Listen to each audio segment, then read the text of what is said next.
អូដំដួងចិត្តជីវិតបងអូស្រងនួនឡងក្នុងដួងចិត្តបងសៅមករាល់ថ្ងៃតាំងពីស្រីពើ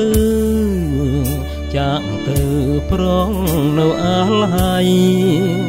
ទន្ទឹងរាល់ពេលយប់ថ្ងៃថាស្រីថ្លៃមករ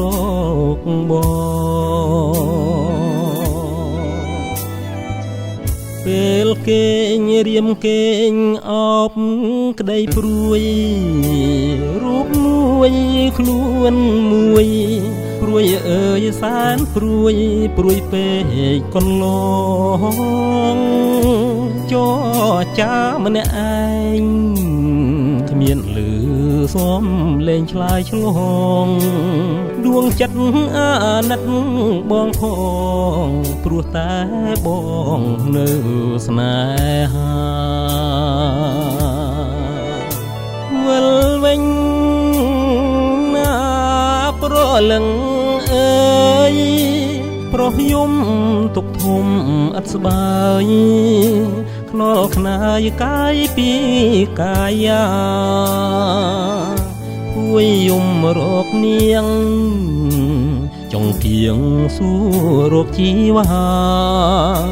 ម្ចាស់ខ្ញុំលោកទៅឋានាខ្ញុំសោកាចិន្តាឡៃ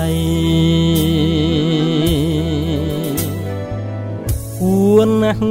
វិលវិញកុំកែប្រែវិលមករួមស្នេហ៍ដៃបងទាំងទ្វេទទួលស្រីថ្លៃវិលមកប្រលឹងបងគេញរុំពឹងរាល់ថ្ងៃវិលមកចោះណាចរណាយបើស្រីថ្លៃមេត្តាបង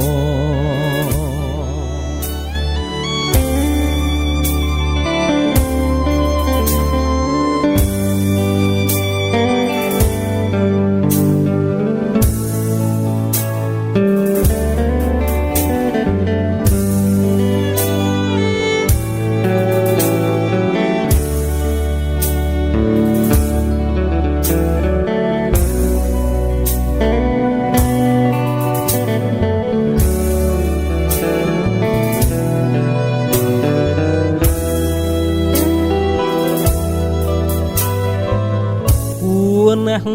វិលវិញកុំកែប្រែវិលម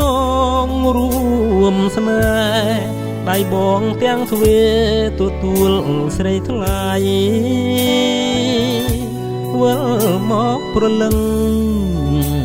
បងគេញរុំពឹងរាល់ថ្ងៃវិលមកចោះណា